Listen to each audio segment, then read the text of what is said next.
அவை முன்னவர் இதையெல்லாம் பொருட்படுத்தவில்லை. இதெல்லாம் ஒரு பெரிய செயலா என்று கேட்கின்ற அளவுக்கு இந்த ஆட்சியாளர் இருக்கின்றார்கள்.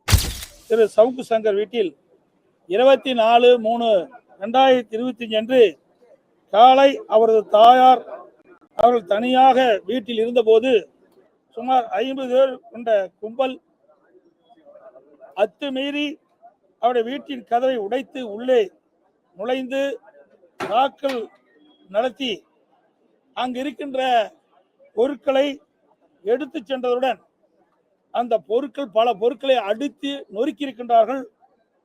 மற்றும் படுக்கரை, சமையலறை, சமையல் பொருட்கள் அனைத்தும் அதை சேதப்படுத்துகின்றார்கள்.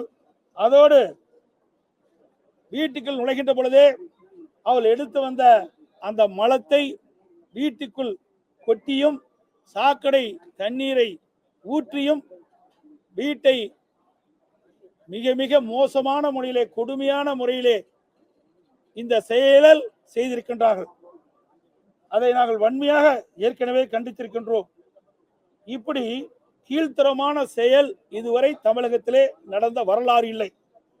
ஜனநாயகத்தின் மீது நம்பிக்கையுள்ள யாரும் இதை சகித்துக் கொள்ள மாட்டார்கள். உண்மையில் இந்த சம்பவம் கொடுமையின் உச்சம், அராஜகத்தின் வெளிப்பாடு.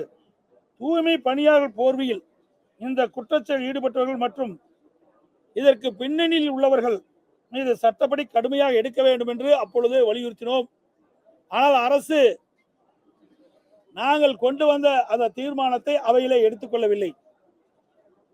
பிறகு அதை கவன ஈர்ப்பு தீர்மானமாக கொடுத்து அரசுடைய கவனத்திற்கு கொண்டு வந்து இப்படி பட்டம் பகலில் ஒரு வீட்டில் அத்துமீறி நுழைந்து இப்படி கொடுமையான செயலை செய்திருக்கின்றவர்கள் அரசுடைய கவனத்திற்கு கொண்டு வந்து அவர்கள் சட்ட நீதியாக தண்டிக்கப்பட வேண்டும் என்பதுதான் எங்களுடைய நிலைப்பாடு.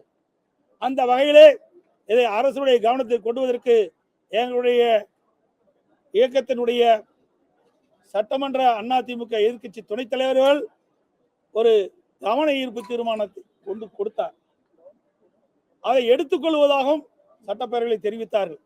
ஆனால் நாளாக ஒவ்வொரு முறையும் நாம் சட்டமன்றத்தில் எழுந்து கேட்கின்ற பொழுதெல்லாம் அதை நிராகரித்தார். இன்றைக்கும் நாங்கள் அவருடைய அறைக்கு சென்று எங்களுடைய சட்டமன்ற எதிர்க்கட்சி துணைத் தலைவர்கள் இந்த கோரிக்கை வைத்தார். இன்றையாவது எடுத்துக் கொள்ளுங்கள் என்று சொல்லி அதை எடுக்க மறுத்துவிட்டார். அது மட்டுமல்ல, அவை முன்னவர் இதையெல்லாம் பொருட்படுத்தவில்லை. இதெல்லாம் ஒரு பெரிய செயலா என்று கேட்கின்ற அளவுக்கு இந்த ஆட்சியாளர் இருக்கின்றார்கள். ஒரு நாட்டில் ஆளுகின்ற ஆட்சியாளர்கள் மக்களுக்கு பாதுகாப்பாக இருக்க வேண்டும். அதை விட்டுவிட்டு நாட்டில் இவ்வளவு பெரிய பிரச்சனை ஏற்பட்டுகின்றது, இதை பற்றி விவாதிக்க கூடாது என்று சொன்னால் எதை பற்றி விவாதிப்பது?